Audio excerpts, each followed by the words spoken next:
About olive oil, I was learning about the different types the olives you have, the quality of olive oil, extra olive oil, and this is very nice for me to share all this information to my team in the hotel I work. The mayonnaise with olive oil was amazing because we was doing all the time mayonnaise with sunflowers oil or vegetable oil, but now with extra virgin olive oil, and this is another level.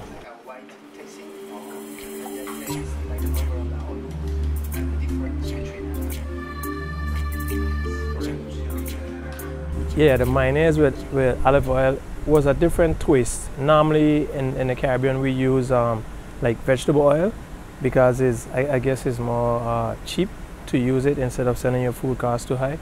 But I like the difference in using the olive oil because of the health reasons, the health factors. The olive oil is more better for your health than using like a regular canola oil or vegetable oil.